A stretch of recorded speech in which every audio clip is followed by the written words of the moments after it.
बोलती पुस्तके. ज्यांना वाचनाचा नाद, त्यांना बोलती पुस्तके घाली साद. आमचं चॅनल सबस्क्राईब करा आणि सबस्क्राईब करायला इतरांनाही सांगा. नमस्कार श्रोते मित्र हो.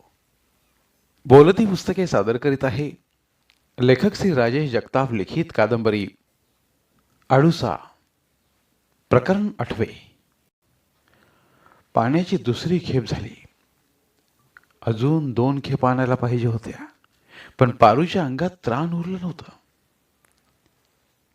तिसऱ्या पहाराला दिवस कळल्यावर आणू असा विचार करून ती थांबली. सासऱ्याला जेवण देऊन औषध दिलं. सासू जे काही करू पाहते ते ऐकून तिची जेवणावरची इच्छाच उडाली होती. ओट्यावर दाणे टाकून पाण्याची वाटी भरून ठेवली. गोठ्यातल्या वासराला गवत घातलं. मरगळल्यासारखं वाटत होतं. ती खोलीत आली. पलंगावर अंग टाकून आढ्याकडे पाहू लागली. अंजीनं जे सांगितलं ते ऐकून ती हादरली होती. म्हसोबाला आमुष्याला कोंबडं आणि जेजुरीच्या खंडोबाला बकरू, हे शब्द मनाला थारा देत नव्हते. अंजीनं जे काही सांगितलंय ते एकदा धनाजीच्या कानावर घालावं की सासऱ्याला सांगून पाहावं. नक्की काय करावं तेच समजत नव्हतं. दोघांपैकी कुणालाही सांगितलं तरी तो सासूला विचारणार. मग बिचाऱ्या अंजीला उगाच त्रास होणार. आपल्याविषयी काळजी वाटते म्हणून तिनं हे सर्व कळकळीने सांगितलं. नको, लगेच सांगायला नको. थोडं थांबून काय होतंय ते पाहावं. तोपर्यंत कदाचित धनाजीलाही समजलं तर पुढे जे काही करायचं ते पाहू. घटकावर अशीच विचार करीत होती. एकाएकी पोटात खड्डा पडल्यासारखं वाटलं. अंगाला दरदरून घाम फुटला. जीव आतल्या आत ओढला जातोय असं वाटू लागलं. पदराला घाम पुसून पाणी पिण्यासाठी ती उठली. सगळं घरच गरगरा फिरू लागलं. डोळ्यांपुढे अंधार दाटला. डोकं धरून ती तिथेच खाली बसली. पुन्हा उठण्याचा प्रयत्न केला पण उठता आलंच नाही. अंधार जास्तच गडद झाला. त्यानंतर तिचा स्वतःवरचा ताबा सुटला. शुद्ध कधी हरपली तिला कळलंही नाही. तिने डोळे उघडले तेव्हा ती दाराशेजारी पडली असल्याचं लक्षात आलं. म्हणजे आपल्याला भोवळ आली होती तर. आयुष्यात तिला कधीही भोवळ आली नव्हती. हा अनुभव धक्कादायक होता. आपल्याच डोळ्यासमोर आपलंच अस्तित्व नाहीसं करणारा.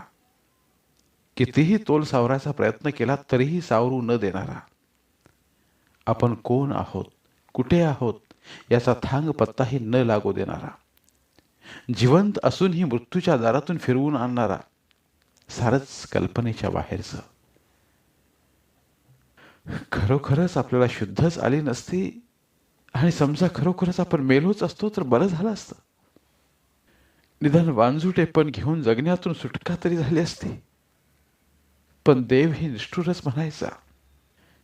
त्यानं ते सुख हे आपल्या वाट्याला येऊ दिलं नाही. असा विचार मनात चमकून गेला. दुसऱ्या क्षणाला आपल्या मनात आलेला विचार चुकीचा असल्याचं जाणवलं. आपण देवाला उगाच दोष देत आहोत हे योग्य नाही. तिने स्वतःच्या तोंडात मारून घेतलं. कान पकडून क्षमा मागितली. देवा, माफी दे, माफी दे. मी अवघा तुला बोल लावला. पुण्यांदा असं नाही बोलायची म्या. ती उठली. न्हाणीत जाऊन तोंडावर पाणी मारलं. हातपाय धुतले. बाहेर येऊन माठातलं तांब्याभर पाणी घटाघटा प्यायली. तहानेनं व्याकुळीला जीव थंडावला. चुलीवर चहाचं आंधण ठेवून ती सासऱ्याकडे गेली. रंगराव उठून बसले होते. मामाजी झोपले होते का नाही? वय, आता पहिल्या परी चांगला डोळा लागतोय. या बारीला डागदराचं औषध चांगलं काम करतंय. रंगराव खुशीनं म्हणाले. 15 दिवस होत आल्यात. औषध बी आज संपल. कसं बी करून उद्या परवा डागदराला दावाय गेलं पाहिजे. चहा ठेवलाय, आलीच म्या. चहाचे 2 कप घेऊन ती परत आली. 1 कप सासऱ्याला दिला. दुसरा स्वतःला घेऊन तिथंच बसली. म्हणजे औषधाचा गुण आला ते लई बेस झालं. महिन्या 15 दिवसानं हिंडू फिरू लागले म्हणजे बरं होईल. मला बी तसंच वाटू लागले भाई. एका जागी पडून पडून लई कट्टा आलाय. सांज सकाळ पाऊस पाणी झाल्यावर धनुजी एकट्याची लई परवड होईल. लवकर उठून हातपाय हलवायला पाहिजे, म्हणजे दोघांची हात मिळवणी होईल. एकाला दोघं झालो म्हणजे काम पटापट होत्यात. आणि तसं बी ह्या दिवसात रोजाचा माणूस मिळत नाही. म्हणजे तुम्ही पडा आता. बरं वाटायला लागलं म्हणून लगेच पळायला पाहू नका. आणि कामाचा ताण तुम्ही काहून घेऊ राहिले? तुम्ही 4 पावलं टाकायला लागले म्हणजे म्या जाईन त्यांच्या जोडीला. हसत हसत ती बाहेर आली. दिसपार मावलतीला टेकला होता. चिमण्याची जुडी दमून भागून निवांत बसली होती. झाडावर बसून कोकलणाऱ्या कावळ्याचा आवाज चिरका झाला होता. पिंपरणीच्या झाडावर चिमण्यांचा कलकलाट वाढू लागला होता. घुंगराच्या माळा हलवीत गुरंढोरं घराकडून परतू लागली होती. तिकडे बघता बघता पाण्याच्या 2 खेपा आणायच्या असल्याचं तिच्या लक्षात आलं. यावेळेला पाण्याला जावं की नाही याचा ती विचार करू लागली. पण अजून एखादी तरी खेप आणावी म्हणून ती आत आली. हंडा कळशी रिकामी करून बारबाकडे निघाली. कडूस पडल्यावर पाण्याच्या जागी जाऊ नये असं तिची आई सांगायची.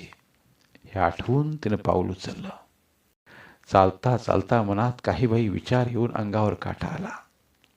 वेशीतल्या देवळापुढे थांबली. देवाला हात जोडले. चालू लागली. बारबावर मुरल्या जनावर पाणी पाजायला आला होता. त्याला पाहून काळजात कालवा कालव झाली. हा खवीस नेमका ह्या वक्तालाच कसा कडमाडला म्हणून सरकली.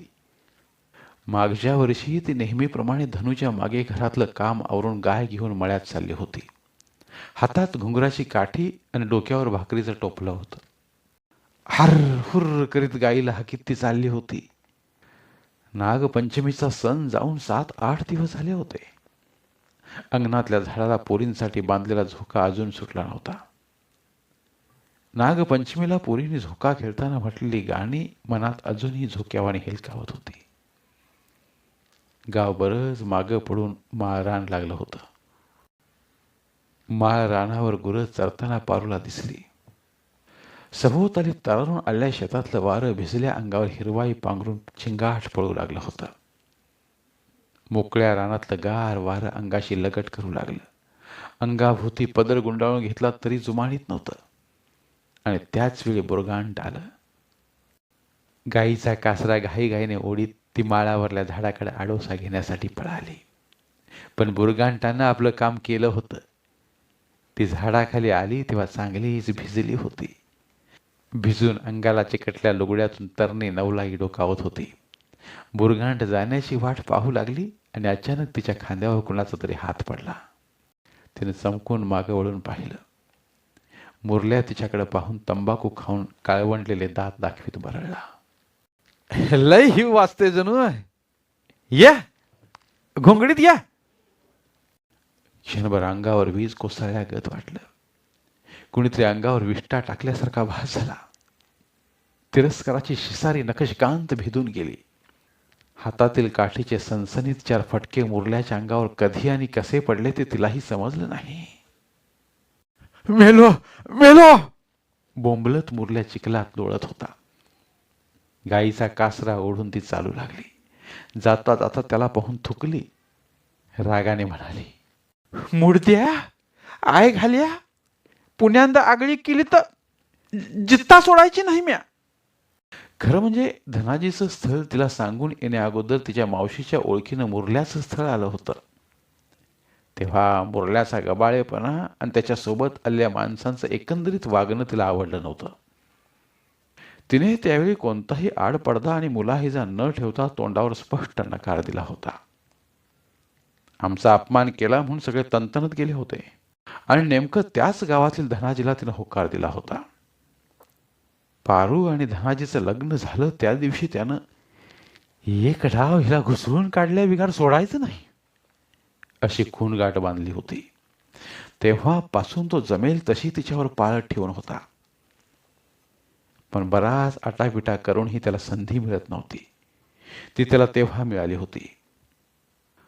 पारू अशा पद्धतीने आपला कावा उधळून लावील असा त्यानं कधीच विचार केला नव्हता. आणि आज पुन्हा एकदा अवचित मुरल्याशी तिची गाठ पडली होती. मुरल्या मनोमन आपल्या नशिबावर खुश झाला होता. तिला पाहून त्यानं एक शीळ घातली. कुचेष्टीने दात विचकीत त्याच्या गाईला उद्देशून म्हणाला, ए गावडे, तुला येते इकडं का म्या येऊ तुया ग? लई माजलीच भाई ग, पर तुला घुसाळ्या बिगाड सोडित नसतो. पारूच्या मनात तिरस्काराची ठिणगी पडली. तिनं मनात भडकलेली अग्निज्वाला सावरीत हंडा कळशी भरली. मुरल्यानं परत काही आगळी केली तर भरलेला हंडा किंवा कळशी त्याच्या थोबाडावर फेकून मारण्याचा निश्चय केला. तेवढ्यात सोनाराची राधी आली. एकमेकीला संगत मिळाली. दोघी डोक्यावर हंडा आणि कमरेवर कळशी ठेवून मुरल्याच्या डोळ्या देखत निघून गेल्या. मुरल्या मनात सरफडला. दात ओठ खात राधीला शिव्या देऊ लागला. त्याला पुन्हा एकदा नशिबाने दगा दिला होता. पारूनं मात्र पुन्हा अशा वेळी कधीही पाण्याला जायचं नाही म्हणून कानाला खडा लावला. थोड्याच वेळात घुंगराचा आवाज कानी पडला. दुपारी बेशुद्ध झाल्याचा आणि दिवस मावळतीला बारवावर मुरल्याची अनाहूतपणे घडलेली भेट या दोन्ही घटनांमुळे ती धनाजीच्या भेटीसाठी आतुरली होती. ती लगबगीनं बाहेर आली आणि समोर सासूला पाहून भानावर आली. खांद्यावर रेंगाळणारा पदर डोक्यावर आला. सासूच्या हातातलं टोपलं घेऊन ती निराश मनाने घरात आली. टोपल्यात सासूनं भाजीसाठी बुरमाट आणलं होतं. तिच्या पावलावर पाऊल ठेवून सासूही आली. भिंतीला टिकून बसली. बसल्या बसल्या स्वतःच्या हातानं स्वतःचे पाय दाबू लागली. पारू पुढं झाली. सासू शेजारी बसून म्हणाली, लई दमला असल, पाय दाबून देऊ का चहा ठेवू? पारूनं पायाला हात लावीत विचारलं, चहा ठेव आधी. म्हाताऱ्यानं भाकर तुकडा खाल्ला का नाही दुपारच्याला? खाल्ला की, म्हणून पारू उठली. चुलीची लाकडं पुढं सरकवून काळी लावली. चहाचं भगोनं घेऊन 2 कप चहाचं अंधण ठेवलं. देवळीतल्या तेलाच्या वाटीला हात केला. चहा झाला म्हणजे सासूचे पाय दाबून द्यायचे आहेत. पाय दाबता दाबता तेलही चोळावं म्हणजे लवकर अंग टाकता येईल असा विचार केला. चहाचे 2 कप घेऊन ती बाहेर आली. धनाजीही बैल गोठ्यात बांधून हातपाय धुवून बसला होता. 1 कप धनाजीला देऊन दुसरा सासू पुढे ठेवला. खाली टेकली. 2च कप तुझ्या सासऱ्याला दिला का नाही? आम्ही दोघांनी बी घेतलाय. हे तरीच म्हणलं, इतका येळ कशी दम धरशील? सासू पुन्हा तिरकस बोलली. ऐकणं भाग होतं. वाटीतल्या तेलात बोट घालून तेल निवल्याची खात्री केली. हातावर तेल लावून सासूचे पाय चोळू लागली. तरीही सासू स्वतःच्या हाताने पाय चोळीत होती, कण्हत होती. अगं आई ग, जळा मेला तो जीव, कवा सुख मिळायचं ते पांडुरंगाला ठाव. आये, म्या तुला म्हणलं होतं नको येऊस, त्रास होईल म्हणलं होतं का नाही? पर तुला पट ना, मग आता काहून वरडती? खरं रे बाबा, तो समद खरं. आम्ही काय नसते येडे. कुळाचं नाव राखायची गरज आम्हालाच आहे ना.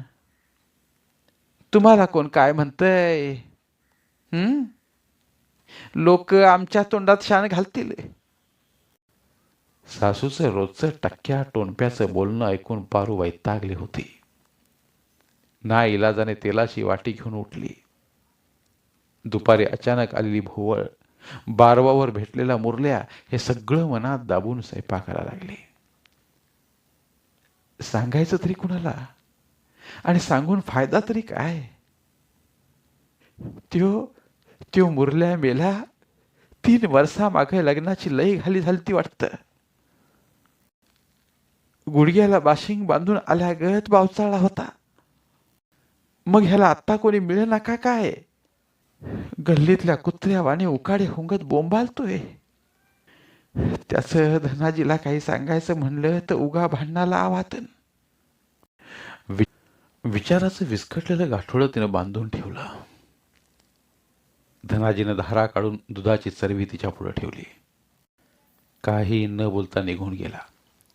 तिचा जीव वर खाली झाला. डोळ्यांतून ओघळू पाहणारे अश्रू रोखून धरले. चरबीतलं दूध भगुन्यात काढून चुलीवर तापायला ठेवलं. एका पायाचा गुडघा उभा करून त्याच्यावर दोन्ही हात ठेवले. हातावर हनवटी ठेवून विमनस्कपणे चुलीतल्या जाळाकडे पाहू लागली. तिचंही मन तसंच जळत होतं. जळता जळता विझत आहे असं वाटू लागताच पुन्हा भडका उडत होता. चुलीवर तापायला ठेवलेलं दूध उतू जाण्याच्या बेताला आलं होतं. डोळ्यांसमोर असूनही ते तिला दिसत नव्हतं. आणि शेवटी उतू गेलंच. आवाज झाला आणि ती दचकली. घाईघाईनं चुलीतली लाकडं बाहेर उडली. जाळाचा वाफारा हातावर जाणवला. तिकडे दुर्लक्ष करून तांब्यातलं पाणी हातावर घेऊन दुधावर चपका दिला. दुधावरचा फुगा फुटला. तरीही दुधातून उकळ्या फुटतच होत्या. त्यातून निघणारी वाफ वर वर जाऊन कुठलाही ठाव ठिकाणा न सांगता गळप होत होती. तिचंही आयुष्य असंच एका ठाव ठिकाणा नसलेल्या अज्ञात वाटेनं चाललेलं होतं, अगदी तिलाही न सांगता. धन्यवाद. उर्वरित कादंबरी पुढील भागात.